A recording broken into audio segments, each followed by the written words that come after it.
മുത്തുനബി സല്ലല്ലാഹു അലൈഹി വസല്ലമ തങ്ങൾ പഠിപ്പിച്ചു തന്ന വളരെ വളരെ ചെറിയ 6 പ്രാർത്ഥനകൾ ഞാൻ നിങ്ങൾക്ക് പഠിപ്പിച്ചു തരട്ടെ.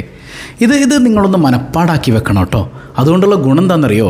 നമ്മുടെ ജീവിതത്തിൽ വരുന്ന ഒരുപാട് പ്രശ്നങ്ങളെ മിന്നൽ വേഗത്തിൽ ഇല്ലാതാക്കാനായിട്ട് ഈ ദിക്റുകൾ കൊണ്ടുപറ്റും. അത്രമേൽ അത്ഭുതം നിറഞ്ഞ പ്രാർത്ഥനയാണ്. അതായത് മക്കൾ നന്നാകാൻ, മക്കളുടെ സ്വഭാവം റെഡിയാകാൻ, മക്കളുണ്ടാകാൻ, ജീവിതത്തിൽ വിജയം ലഭിക്കാൻ, പ്രയാസങ്ങൾ നീങ്ങാൻ, ടെൻഷൻ മാറാൻ, രോഗം മാറാൻ, വേദന മാറാൻ, അങ്ങനെ എണ്ണിയാൽ പറഞ്ഞു തീർക്കാൻ കഴിയാത്തത്ര മഹത്വമാണ് യഥാർത്ഥത്തിൽ ഈ പ്രാർത്ഥനകൾക്കുള്ളത്. ഏതാണ് ആ ദുആകളൊന്ന് പഠിച്ചാലോ? ഇത് നിങ്ങൾ കേട്ടാൽ മാത്രം പോരട്ടോ, എല്ലാവർക്കും നിങ്ങൾ എത്തിച്ചു കൊടുക്കണം. ഒരാളെങ്കിലും ഇത് പഠിച്ചാൽ അതിൻ്റെ പ്രതിഫലം കൂടെ നമുക്ക് കിട്ടൂലേ? 1000 രൂപ സമ്മാനമായി ലഭിക്കുന്ന ചോദ്യം വീഡിയോയിലുണ്ട്. മുഴുവനായി കാണുക, ഉത്തരം കമൻറ്റ് ചെയ്യുക, നാമുമായി ബന്ധപ്പെട്ടവർക്കൊക്കെ എത്തിച്ചു കൊടുക്കുക. അള്ളാഹു ഖൈറും ബറക്കത്തും നൽകി അനുഗ്രഹിക്കുമാറാകട്ടെ. അസ്സലാമു അലൈക്കും വറഹ്മത്തുള്ളാഹി വബറകാതുഹു. എന്തൊക്കെയുണ്ട് എല്ലാവരുടെയും വിശേഷം? സന്തോഷമല്ലേ? എവിടെ പുഞ്ചിരിച്ചുകൊണ്ടൊരു ഹംദ് പറഞ്ഞ്, ഇന്നലെ നമ്മൾ പഠിച്ചതുപോലെ ഒന്ന് ഹംദ് പറഞ്ഞ്, അൽഹംദുലില്ലാഹി റബ്ബിൽ ആലമീൻ. മാഷാ അല്ലാഹ്, ഈ ഒരു ഹംദിൻ്റെ ബറക്കത്ത് കൊണ്ട് ഹൃദ്യമായൊരു പ്രഭാതവും അതിമനോഹരമായൊരു ദിവസവും സമ്മാനമായി തന്ന് കരുണക്കടലായ റബ്ബ് നമ്മെ അനുഗ്രഹിക്കുമാറാകട്ടെ. അൽഹംദുലില്ലാ, ഇന്നലത്തെ നമ്മുടെ ക്ലാസ് അൽഹംദുലില്ലയുമായി ബന്ധപ്പെട്ട ക്ലാസ്സിൽ എത്ര കമൻസാണ് അല്ലേ? ജീവിതത്തിൽ മാറ്റം വന്നതിനെക്കുറിച്ച്, അള്ളാനെ അറിയാൻ തുടങ്ങിയപ്പോൾ ഉണ്ടായ ഒരു ആനന്ദത്തെക്കുറിച്ചൊക്കെ ശരിക്കും നിങ്ങൾ ചിന്തിച്ചു നോക്കി. ഞാൻ നിങ്ങൾക്ക് ഈ പറഞ്ഞു തരുന്നത് അള്ളാഹുവിൻ്റെ ഔലിയാക്കളായ മഹത്തുക്കളായ സൂഫികൾ പറഞ്ഞു തന്നൊരു മാർഗ്ഗമാണ്. ഈ കോലത്തിൽ അള്ളാനെ പഠിപ്പിക്കുന്ന ആരുള്ളത് ഇവിടെ ഇല്ലേ? ഞങ്ങൾ തൗഹീദിൻ്റെ ആളുകളാണെന്ന് പറഞ്ഞ് ബഹളം ഉണ്ടാക്കുന്ന ഏതെങ്കിലും ഒരു മുജാഹിദ്, ഏതെങ്കിലും ഒരു വഹാബി, ഒരു പുത്തൻവാദി അള്ളാനെ പ്രണയിക്കുന്നുണ്ടോ? അവരല്ലാനെ അറിഞ്ഞിട്ടില്ല. ലാ ഇലാഹ ഇല്ലല്ലാഹ്, ലാ ഇലാഹ ഇല്ലല്ലാഹ് എന്ന് ബഹളം ഉണ്ടാക്കുന്നേ ഉള്ളൂ. ലാ ഇലാഹ ഇല്ലല്ലാഹയായിട്ട് അവർക്ക് ബന്ധമില്ല. ലാ ഇലാഹ ഇല്ലല്ലാഹ് എന്താണെന്ന് ഔലിയാക്കളുടെ ജീവിതത്തിലൂടെ പഠിക്കണം. അവരാണ് ഔലിയാ ഉള്ള എന്ന് പറഞ്ഞാൽ അള്ളാൻ്റെ കൂട്ടുകാർ, പടച്ചോൻ്റെ കൂട്ടുകാർ എന്നാണ് അല്ലാഹ് അവരെക്കുറിച്ച് വിശേഷിപ്പിച്ചത് അല്ലേ? ആ വിശേഷണം കിട്ടിയ ആളുകളാണ്. അവരിലൂടെയേ നമുക്ക് അള്ളാഹുവിനെ ദർശിക്കാൻ പറ്റൂ. അള്ളാഹ് ഒന്നും നമുക്ക് വെറുതെ നേരിട്ടിറക്കി തരൂല. അതൊക്കെ ഒരു അന്ധവിശ്വാസമാണ്. അങ്ങനെ ആയെങ്കിൽ ഖുർആനൊക്കെ അള്ളാഹ്ക്ക് നേരിട്ടിറക്കിയാൽ പോരെ, എന്തിനാ റസൂലുള്ളാഹിനെ വെച്ചത്? നമുക്ക് അള്ളാഹു റബ്ബുൽ ആലമീനിലേക്ക് എളുപ്പത്തിലെത്താനുള്ള ഉപാധികൾ പടച്ചോൻ തന്നെ ഇവിടെ കാണിച്ചു തന്നിട്ടുണ്ട്. അതാണ് അള്ളാഹുവിൻ്റെ അമ്പിയാക്കൾ, ഔലിയാക്കൾ, സ്വാലിഹീങ്ങൾ എന്നൊക്കെ പറയുന്നത് ഇല്ലേ? അപ്പോൾ അവർ പഠിപ്പിച്ചു തരുന്നത് പോലെ നമ്മൾ അള്ളാഹിനെ അറിയാൻ തുടങ്ങിയാൽ നമ്മുടെ ലൈഫ് കളർഫുള്ളാകും. അള്ളാഹു തൗഫീക്ക് നൽകുമാറാകട്ടെ. ഏതായാലും ഇന്ന് നമുക്ക് പഠിക്കാനുള്ളത് 6 പ്രാർത്ഥനകളാണ്. 6 പ്രാർത്ഥനകൾ, എല്ലാത്തിനും പ്രതിവിധിയുണ്ട് ഇതിൽ. നമ്മുടെ ജീവിതത്തിൽ ഒരുപാട് പ്രശ്നങ്ങൾ ഇല്ലേ? കടമാകട്ടെ, മക്കളില്ലാത്തതാകട്ടെ, ഇനി മക്കൾ വഴികേടിലായി പോയതാകട്ടെ, മാരകമായ വേദനയാകട്ടെ, കള്ളക്കേസിൽ പെട്ടതാകട്ടെ ഇല്ലേ? എന്ത് പ്രയാസവും മാറ്റിത്തരുന്ന അത്ഭുതം നിറഞ്ഞ ദിക്ർ. അതെന്തെങ്കിലുമൊക്കെ ഒന്ന് പതിവാക്കണം കേട്ടോ. നിങ്ങളുടെ ജീവിതത്തിൽ പതിവാക്കാൻ എന്തെങ്കിലും ഉണ്ടാകണം. ഇപ്പോൾ മഹാന്മാരൊക്കെ പറയും മല്ലൈസ ലഹു വിർദുൻ ഫഹുവ കിർദുൻ. അതായത് ഒരു ചൊല്ലാണത്. ഒരാൾക്കൊരു വിറുതില്ലെങ്കിൽ, വിറുത് എന്ന് പറഞ്ഞാൽ ഡെയിലി പതിവാക്കേണ്ട എന്തെങ്കിലുമൊക്കെ ഒരു ദിക്ർ, എന്തെങ്കിലും ഒരു സാധനം ഡെയിലി പതിവാക്കാൻ എൻ്റെ കയ്യിലുണ്ടാകണം. വല്ലപ്പോഴും ഒരിക്കലും ഇങ്ങനെ ആയത്തുൽ കുർസി ഓതും, അങ്ങനെയല്ല. ഡെയിലി ഒരു ആയത്തുൽ കുർസി ഞാൻ ഇത്രയും ഓതും, അല്ലെങ്കിൽ ഡെയിലി ഒരു 33 സ്വലാത്ത് ഞാൻ ഇത്രയും ചൊല്ലും, അല്ല ഡെയിലി ഞാൻ ഇന്ന് പഠിക്കുന്ന ദിക്ർ ഞാൻ ഡെയിലി ചൊല്ലും. അത് ഉറപ്പിച്ച് ഡെയിലി ചൊല്ലുന്നതിന് അള്ളാഹ്ക്ക് ഭയങ്കര ഇഷ്ടമാണ്. അങ്ങനെ എന്തെങ്കിലുമൊക്കെ ഒരു വെറുതില്ലാത്തവൻ കിർദുൻ, കുരങ്ങനെ പോലെയാണ് എന്ന് അള്ളാഹുവിൻ്റെ മഹത്തുക്കളൊക്കെ പഠിപ്പിച്ചിട്ടുണ്ട്. അപ്പോൾ നിങ്ങൾ ചിന്തിച്ച് നോക്കിയേ, അങ്ങനെ ഒരു കുരങ്ങ് ജീവിയാകേണ്ട ആളല്ല നമ്മൾ ഇല്ലേ? ഒരു കുരങ്ങനെ പോലെ ആകേണ്ടവരല്ല നമ്മൾ. ഇപ്പോൾ ഞാൻ ഇത്തരം ചില നിങ്ങൾ ചിന്തിച്ചു നോക്കി. ഇപ്പോൾ 2 ദിവസം മുമ്പ് ഞാൻ ഒരു വീഡിയോ ചെയ്തിരുന്നു. അപ്പോൾ അതിൽ പറഞ്ഞത്, ഈ ജീവി വീട്ടിലേക്ക് വന്നാൽ നിങ്ങളുടെ ഈമാൻ നശിക്കും, കുടുംബം നശിക്കും എന്നാണ്. ഏതാണ് ആ ജീവി? അങ്ങനെ ഇട്ടാലാണ് യഥാർത്ഥത്തിൽ ആളുകൾ ആ വീഡിയോ കാണുള്ളൂ. മനസ്സിലായി? അല്ലാതെ നിങ്ങളുടെ ഉള്ളിൻ്റെ ഉള്ളിൽ ഹൃദയത്തിൽ നായയുണ്ടെങ്കിൽ എന്നൊക്കെ ഇട്ട് കഴിഞ്ഞാൽ ആൾക്കാർ നോക്കൂല. ഒരാളെങ്കിലും അങ്ങനെ കണ്ട് ചിലപ്പോൾ എന്നെ ചീത്ത പറയാനായിരിക്കും കാണുന്നത്. അതെന്താണെന്ന് പോലും പലരും കണ്ടിട്ടില്ല. അതിൻ്റെ അടിയിൽ വന്നിട്ട് തെറിവിളിയാണ്. അള്ളാഹുവാണ് രക്ഷയും ശിക്ഷയും നൽകുന്നത്, അതിന് വീട്ടിൽ നായ കയറിയെന്ന വീടൊന്നും അല്ല അവിടെ പറയുന്നത് എന്ന് ഈ ജാഹിലികൾക്ക് മനസ്സിലാവണ്ടേ അല്ലേ? സാധുക്കളാണ്, വിവരമില്ലാത്ത കുട്ടികളാണ്. അതിൻ്റെ ഇടയിൽ സ്വഭാവലേറ് വല്ലപ്പോഴും കാണുന്ന താത്താന്മാർ ഉസ്താദ് ഇങ്ങനെയൊക്കെ പറയുമെന്ന് കരുതിയില്ല. നമ്മളെ മനസ്സിലാക്കിയിട്ടില്ലല്ലോ മുത്തുമണികളെ. നിങ്ങൾ നൂറെ ഹബീബ് മുത്തുമണികളെ പോലെ ആവല്ലേ. ഇവിടെ കൊടുക്കുന്നത് അള്ളാഹിനെക്കുറിച്ചുള്ള ഇൽമാണ്. നമ്മൾ വെറുതെ കുറേ ദിക്റിൽ പോകാനല്ല, അള്ളാഹിനെ അറിയണം. കൽബിനകത്ത് നായുണ്ടെങ്കിൽ, കൽബെന്ന വീട്, എല്ലാ വീടെന്ന് എഴുതിയേക്കണതും ചിലപ്പോൾ കൽബാവില്ല, ശരിക്കും വീട് തന്നെയാവും കേട്ടോ. ഇത് നമ്മൾ പറഞ്ഞത് കേട്ടാലല്ലേ മനസ്സിലാവുള്ളൂ അല്ലേ? അപ്പോൾ ആ ഹൃദയത്തിനകത്ത് മൃഗങ്ങൾ ഉണ്ടെങ്കിൽ ആ മൃഗങ്ങളെയൊക്കെ ഹൃദയത്തിൽ വെച്ച് കൊന്നിട്ട് അവിടെ അള്ളാഹുവിനെ സന്നിവേശിപ്പിക്കുമ്പോഴാണ് ലൈഫ് സെറ്റാകണത്, ഇല്ലേ? അള്ളാഹു അതിന് തൗഫീക്ക് നൽകട്ടെ. അപ്പോൾ ഇന്നത്തെ ആ 6 ദുആകൾ നമുക്കൊന്ന് പഠിച്ചാലോ. ഒന്നാമത്തേത് മഹദിയായ സയ്യിദത്തുന ആയിഷ റളിയല്ലാഹു അൻഹ അവിടുന്ന് പറയുന്നുണ്ട്, കാന യഖൂലു സല്ലല്ലാഹു അലൈഹി വസല്ലം, നബി സല്ലല്ലാഹു അലൈഹി വസല്ലം തങ്ങൾ എപ്പോഴും പറയുമായിരുന്നു, എപ്പോഴൊക്കെ ഫിർ റുക്കൂഇ വസ്സുജൂദ്, റുക്കൂഇലും സുജൂദിലും നബി തങ്ങൾ ചൊല്ലുന്നൊരു പ്രാർത്ഥനയുണ്ട്. നമ്മൾ സാധാരണ ചൊല്ലുന്നൊരു ദുആ അല്ല അത്. നബി തങ്ങൾ റുക്കൂയിലും സുജൂദിലും അത് 3 തവണ ചൊല്ലുമായിരുന്നു. നമുക്കും വേണമെങ്കിൽ ചൊല്ലാം കേട്ടോ, ഏത് ദുആ വേണമെങ്കിലും ചൊല്ലാം. ഈ പറഞ്ഞതോ അല്ലെങ്കിൽ നമ്മൾ ചൊല്ലിക്കൊണ്ടിരിക്കുന്നതോ ചൊല്ലുന്നതുകൊണ്ട് കുഴപ്പമൊന്നുമില്ല. ഇത് നിസ്കാരം കഴിഞ്ഞിട്ട് 3 തവണ ചൊല്ലിക്കഴിഞ്ഞാൽ നമുക്ക് മലക്കുകളുടെ കാവൽ ലഭിക്കും. അതുപോലെ തന്നെ കോടാനുകോടി പ്രതിഫലം ലഭിക്കാൻ ഈ ദുആ 3 തവണ ചൊല്ലൽ കൊണ്ട് കാരണമാണ്. അത്ര അത്ഭുതമാണ് ഈ പ്രാർത്ഥന. അതൊരു ദിക്റാണ്. സുബ്ബൂഹുൻ ഖുദ്ദൂസുൻ റബ്ബുൽ മലായികതി വറൂഹ്. അള്ളാഹുവിനെ അത്രമേൽ പുകഴ്ത്തുകയാണ്. റൂഹിൻ്റെ മലക്കുകളുടെ നാഥനായ റബ്ബ്, അല്ലേ? അത്ഭുതം. അപ്പോൾ അള്ളാഹുവിൻ്റെ ഹൈബത്തും വക്കാറും ഒക്കെ, അള്ളാഹുവിൻ്റെ ഒരു മഹത്വമൊക്കെയാണ് നമ്മളതിൽ പറയുന്നത്. അത്ര വലിയ നാഥൻ്റെ അടിമയാണ് ഞാൻ നിസ്സാരനല്ല, എൻ്റെ നാഥൻ്റെ അടിമ. ഈ ബോധ്യത്തിൽ വേണം ദിക്ർ ചൊല്ലാൻ. അപ്പോൾ ഇത് ചൊല്ലിക്കഴിഞ്ഞാൽ മലക്കുകളുടെ ഒരു കാവൽ, ഇല്ലേ? ഞാൻ തനിച്ചല്ല എന്നുള്ളൊരു ബോധ്യത്തിലേക്ക് അവനെത്തും. അതുപോലെ തന്നെ വല്ലാത്ത മഹത്വമാണ് ദുനിയാവിൽ ആഖിറത്തിൽ അവന് കിട്ടാൻ പോകുന്നത്. മനസ്സിലായോ? അപ്പോൾ ഈ ദുആ നിസ്കാരം കഴിഞ്ഞിട്ട് എല്ലാവർക്കും 3 തവണ സുബ്ബൂഹുൻ ഖുദ്ദൂസുൻ റബ്ബുൽ മലായികതി വറൂഹ്. ഇനി രണ്ടാമത് നമ്മൾ പഠിക്കുന്നത് വാർദ്ധക്യ സഹജമായ പല പ്രശ്നങ്ങളും പല ആളുകൾക്ക് ഉണ്ടാകാറുണ്ട്. ചിലർ കിടന്ന കിടപ്പിൽ മലമൂത്ര വിസർജനം നടത്തുന്ന ആളുകളില്ലേ? അള്ളാഹു അങ്ങനെയുള്ള അവസ്ഥയിൽ നിന്നൊക്കെ നമ്മളെ കാത്തുരക്ഷിക്കുമാറാകട്ടെ. ശരിക്കും മറ്റൊരാൾക്ക് ഭാരമാകരുതെന്നാണ് നമ്മൾ ആഗ്രഹിക്കുന്നത്, അല്ലേ? പറയാൻ പറ്റില്ല. ഇന്നത്തെ കാലത്ത് കിടന്നുപോയി കഴിഞ്ഞാൽ മരുമക്കളുടെയൊക്കെ മുഖം ചിലപ്പോൾ 2 ദിവസം കൊണ്ട് തന്നെ കറുക്കും. അള്ളാഹു അങ്ങനെയുള്ള മക്കളും മരുമക്കളും ഒക്കെ ആക്കി തരാതിരിക്കട്ടെ, അല്ലേ? അള്ളാഹു എല്ലാവരെയും പരസ്പര സ്നേഹമുള്ള, സന്തോഷമുള്ള, ഐക്യമുള്ള കുടുംബക്കാരാക്കി അള്ളാഹു നമ്മളെയൊക്കെ മാറ്റിത്തരട്ടെ. അമ്മായിയമ്മയോ ഉമ്മയോ ഒക്കെ അങ്ങനെ വയ്യാതെ കിടപ്പുണ്ടെങ്കിൽ മക്കളെ, നിങ്ങളവരെ തട്ടിക്കളിക്കരുത് കേട്ടോ. അത് നിങ്ങൾക്ക് പടച്ചോൻ തന്നൊരു ഭാഗ്യമാണ്. ശരിക്കും ആ ഉമ്മാക്കത് പരീക്ഷണമാണ്, നിങ്ങൾക്കത് മഹാഭാഗ്യമാണ്. അവരുടെ കാല് കഴുകി കൊടുത്താൽ മതി മക്കളെ, നിങ്ങൾ സ്വർഗം കിട്ടും. ദുനിയാവിൽ ആഖിറത്തിൽ നിങ്ങൾക്ക് ബർക്കത്തുണ്ടാവും. നിങ്ങൾ അവരെ കണ്ടുകൊണ്ട് തള്ളയുടെ കിടപ്പ് തീർന്ന്, നിൻ്റെ കഥ കഴിഞ്ഞ്, അത് ഉറപ്പിച്ചെഴുതി വെച്ചോ. നിൻ്റെ മക്കൾ നിന്നെ പുറങ്കാല് കൊണ്ട് തട്ടിക്കളിക്കും. നിൻ്റെ മക്കൾ നിന്നെ പുറങ്കാല് കൊണ്ട് തട്ടിക്കളിക്കും. ഉറപ്പാണ്, എഴുതി വെച്ചോ. ഉറപ്പാണ്. അത് എത്ര പുന്നാരിച്ച് ഓമനിച്ച് നിങ്ങൾ ഹിഫ്ലുൽ ഖുർആനിൽ വിട്ട് ഹിഫ്ല് പഠിപ്പിക്കാൻ വിട്ട പുള്ളയാണെങ്കിലും പുറങ്കാല് കൊണ്ട് പടച്ചോൻ തട്ടിക്കും നിന്നെ. അതങ്ങനെ തന്നെ ഉണ്ടാവുള്ളൂ. നമ്മൾ ചെയ്യുന്ന നമുക്ക് തിരിച്ചു കിട്ടും. മനസ്സിലായോ? അപ്പോൾ നമ്മളൊരിക്കലും അങ്ങനെ തട്ടിക്കളിക്കരുത്. അപ്പോൾ പറഞ്ഞു വന്ന വിഷയം വാർദ്ധക്യ സഹജമായ അങ്ങനെയുള്ള രോഗങ്ങളിൽ നിന്ന് കാവൽ ലഭിക്കാൻ. അതുപോലെ ഒരുപാട് ആളുകൾക്ക് ഈ എല്ലാം മറന്നു പോകുന്നുണ്ട്. പ്രായമായ ആളുകൾ അൽഷിമേഴ്സൊക്കെ വന്ന് വലിയ ബുദ്ധിമുട്ടാകുന്നുണ്ട്. അതുപോലെ ഈ കുഷ്ഠരോഗം ബാധിച്ച കുറേ ആളുകളുണ്ട്. തളർന്നു പോകുന്നൊരവസ്ഥയിൽ, അങ്ങനെയൊക്കെയുള്ള അവസ്ഥയിൽ നിന്നൊക്കെ കാവൽ ലഭിക്കാൻ 5 വക്ത് നിസ്കാരം കഴിഞ്ഞിട്ട് ഏറ്റവും ചുരുങ്ങിയത് 1 തവണയെങ്കിലും ഈ ദുആ നമ്മുടെ പ്രാർത്ഥനകളിൽ ഉൾപ്പെടുത്തിയാൽ മതി. നമ്മളെപ്പോഴൊക്കെ ദ്വാരക്കണോ, നിസ്കാരം കണ്ട 5 വക്ത് ദ്വാരക്കൂല്ലേ, ആ ദുആയിൽ ഈ ദുആ കാണാതെ പഠിച്ചിട്ടൊന്ന് ദ്വാരക്കണം. എന്താണത്? അല്ലാഹുമ്മ ഇന്നി അസ്അലുക്കൽ ഹുദാ വത്തുഖാ വൽ അഫാഫ വൽ ഗിനാ. ഐശ്വര്യമൊക്കെ ചോദിക്കുന്നുണ്ട്. ഐശ്വര്യം എന്ന് പറഞ്ഞാൽ കേവലം സാമ്പത്തിക ഐശ്വര്യം മാത്രമല്ല, അതും പെട്ടു.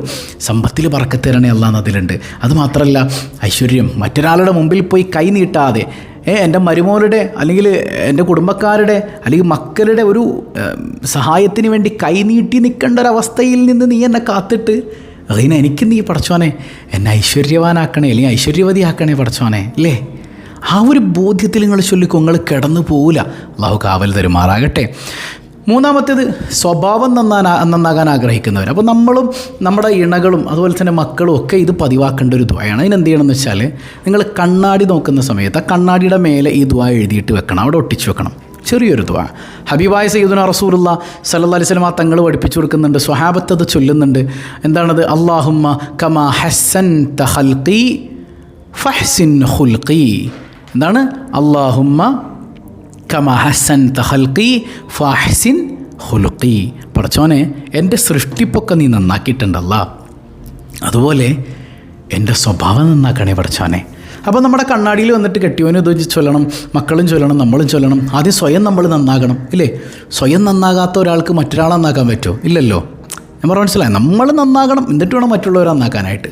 അപ്പോൾ ഇന്ന് തന്നെ ഈ ദുആ അല്ലാഹുമ്മ ഹസ്സിൻ ഖൽഖി കമാ അല്ലാഹുമ്മ ഹസ്സൻ തഖൽഖി ഫഅഹ്സിൻ ഖുൽഖി എന്ന് പറയുന്ന ഈ ദുആ മനോഹരമായിട്ട് എഴുതി വെക്കണം. ഒരിക്കൽ കൂടെ ചൊല്ലിക്ക്, അല്ലാഹുമ്മ കമാ ഹസ്സൻ തഖൽഖി ഫഅഹ്സിൻ ഖുൽഖി. അതിങ്ങനെ എഴുതി ഒട്ടിച്ച് വെക്കണം. അപ്പോൾ എല്ലാവരും ചൊല്ലട്ടെ. ഇത് മനസ്സറിന് ചൊല്ലുമ്പോൾ ഒറ്റ ദിവസം കൊണ്ടല്ല, പതിയെ പതിയെ പതിയെ പതിയെ നമ്മളിൽ വലിയ മാറ്റങ്ങൾ ഉണ്ടാകും. ഇത് മുത്തുനബി സല്ലല്ലാഹു അലൈഹി വസല്ലം തങ്ങൾ പഠിപ്പിച്ച ദുആയാണ്.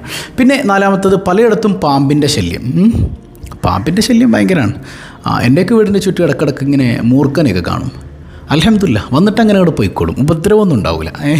നല്ല നല്ല മൂർഖന്മാർ ഇടക്കിടക്ക് ഇങ്ങനെ പല സ്ഥലത്തും നമ്മളിങ്ങനെ കാണാറുണ്ട്. അപ്പോൾ അതുപോലെ തന്നെ തെരുവനായ ശല്യം. തെരുവ് നായ്ക്കളെ കൊണ്ട് ഒരു രക്ഷയില്ല. എല്ലായിടത്തും തെരുവ് നായ്കളിങ്ങനെ വർദ്ധിച്ചു വരും. പ്രത്യേകിച്ച് ഞങ്ങളുടെ കാക്കനാട് ഏരിയയിലൊക്കെ ഒരുപാട് തെരുവ് നായ്ക്കളുണ്ട്. ഇങ്ങനെ കൂട്ടം കൂടി വന്ന് രാത്രി, ഇപ്പോൾ കുറച്ച് ദിവസം മുമ്പ് അടുത്തൊരു വീട്ടിലെ സ്കൂട്ടറൊക്കെ കട്ടിച്ച് നശിപ്പിച്ചതിന് സീറ്റൊക്കെ വലിച്ചു പറിച്ചിട്ടിട്ടുണ്ട് അല്ലേ.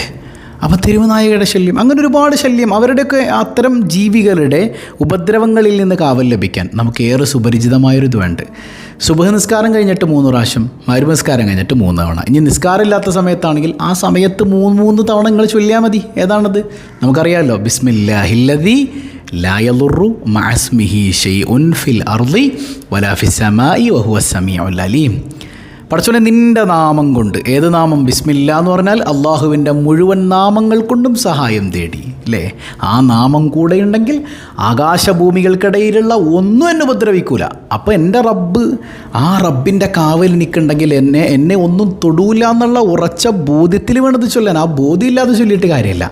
ആ ബോധ്യത്തിൽ ചൊല്ലിയാൽ ഒരു സംഗതിയെ നിങ്ങളെ തൊടൂല. പാമ്പാകട്ടെ, വഴുതാരയാകട്ടെ, അല്ലെങ്കിൽ തെരുവ് നായാകട്ടെ, എന്തോ ആയിക്കോട്ടെ, നിങ്ങളെ തൊടൂല. അപ്പോൾ രാവിലെ ചൊല്ലിയാൽ വൈകുന്നേരം വരെ കാവലാണ്, വൈകുന്നേരം ചൊല്ലിയാൽ രാവിലെ വരെ കാവലാണ്. കുഞ്ഞു മക്കളൊക്കെ മദ്രസയിൽ പോകുമ്പോൾ ശിരസിൽ മന്ത്രിച്ചു കൊടുക്കണം. സ്കൂളിൽ പോകുമ്പോൾ ഒക്കെ മന്ത്രിച്ചു കൊടുത്ത് വിടുക. അവർക്കല്ല വല്ലാത്തൊരു കാവൽ കൊടുക്കുന്നതാണ്. ഓക്കെ, ഇനി 5-മത്തേത്, ഹബീബായ സല്ലല്ലാഹു അലൈഹി വസല്ലം തങ്ങളുടെ ശഫാഅത്ത് നിങ്ങൾക്ക് വേണോ? വേണ്ടേ?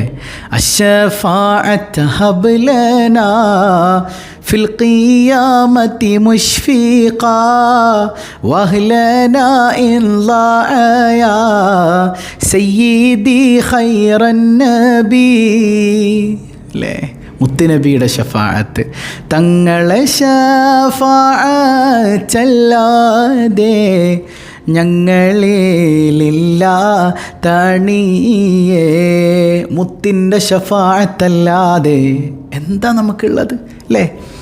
അതുപോലെ തന്നെ മലക്കുകളുടെ കാവൽ ലഭിക്കാൻ, ഈമാൻ ഉറക്കാൻ, ഈമാനില്ലാണ്ട് മരിച്ചുകൊണ്ടിരിക്കാൻ, അതിനെ പറ്റി ഏറ്റവും വലിയ ദിക്റാണ് കഴിഞ്ഞ ദിവസം നമ്മൾ പഠിച്ചത്. ഏതാണത്? റളീതു ബില്ലാഹി റബ്ബാ വബിൽ ഇസ്ലാമി ദീനാ വബി മുഹമ്മദിൻ നബിയാ. എൻ്റെ റബ്ബായി അള്ളാഹുവിനെ ഞാൻ തൃപ്തിപ്പെട്ടു, എൻ്റെ നബിയായി റസൂലുള്ളാഹിനെ തൃപ്തിപ്പെട്ടു, എൻ്റെ മതമായി പരിശുദ്ധ ദീനിനെ തൃപ്തിപ്പെട്ടു. കണ്ടോ? അപ്പോൾ തൃപ്തിപ്പെട്ടു എന്ന് വെറുതെ പറഞ്ഞാൽ പോരാ. അള്ള എന്ത് തന്നാലും തൃപ്തിപ്പെടണം. അള്ള ഒരു പനി തന്നാലും തൃപ്തിയാണ്, അള്ള ആരോഗ്യം തന്നാലും തൃപ്തിയാണ്, അള്ള ദാരിദ്ര്യം തന്നാലും തൃപ്തിയാണ്, സമ്പത്ത് തന്നാലും തൃപ്തിയാണ്. അള്ളാഹു താങ്ങാൻ കഴിയാത്തതിൽ നിന്ന് കാത്തുരക്ഷിക്കട്ടെ. അപ്പോൾ എന്ത് തന്നാലും തന്നതെൻ്റെ റബ്ബാണെന്ന് തിരിച്ചറിഞ്ഞുകൊണ്ട് അൽഹംദുലില്ലാഹ് പറയും. ഇതാണ് റളീതു ബില്ലാഹി റബ്ബ.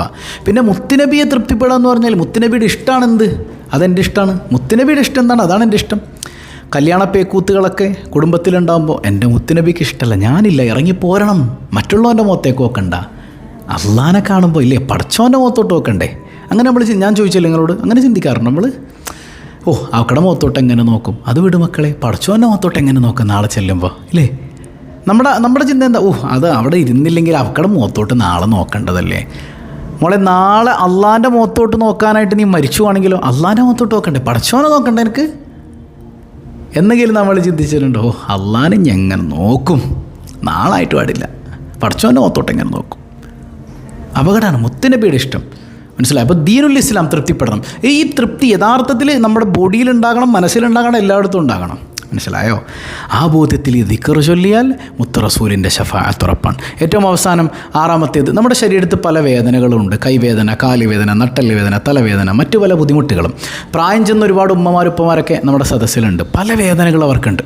മഹാനായ ഉസ്മാൻ ഇബ്നു അബിൽ ആസ് റളിയല്ലാഹു അൻഹു റസൂലുള്ളാഹിനോട് പറയുന്നുണ്ട്, നബി എൻ്റെ ശരീരത്തിന്നാലിന്ന സ്ഥലത്തൊക്കെ വേദനയുണ്ട്, റസൂലുള്ള പറയാം, മോനിൻ്റെ വലത്തെ കൈ അവിടെ വെക്കാം. ഇവിടെയാണ് എനിക്ക് വേദനയെങ്കിൽ വലത്തെ കൈ ഇവിടെ വെച്ചിട്ട് 3 തവണ ബിസ്മില്ലാഹ് ബിസ്മില്ലാഹ് ബിസ്മില്ലാഹ്. എത്ര തവണ? 3 പ്രാവശ്യം. എന്നിട്ട് 7 തവണ അഊദു ബിഇസ്സത്തില്ലാഹി വ ഖുദ്റത്തിഹി മിൻ ശർരി മാ അജിദു വ ഉഹാദിർ. അപ്പോൾ അള്ളാഹുവിൻ്റെ പ്രതാപം കൊണ്ടാണ് വേദനയിൽ നിന്ന് കാവൽ ചോദിക്കുന്നത്. മനസ്സിലായോ? എങ്ങനെ കൈവെക്കുക? വേദനയുള്ള സ്ഥലത്ത് എവിടെയാണോ കൈവെക്കുക, എന്നിട്ട് 3 പ്രാവശ്യം ബിസ്മില്ല ചൊല്ലുക. പിന്നെ അഊദു ബിഇസ്സത്തില്ലാഹി വ ഖുദ്റത്തിഹി മിൻ ശർരി മാ അജിദു വ ഉഹാദിർ. അപ്പോൾ ഈ 6 അത്ഭുത പ്രാർത്ഥനകൾ ലൈഫിൽ ചെറിയ ചെറിയ പ്രാർത്ഥനകളല്ല. ഇത് ഇന്ന് തന്നെ ഒന്ന് കാണാതെ പഠിക്കണം എല്ലാവരും. വീണ്ടും വീണ്ടും കേൾക്കുക.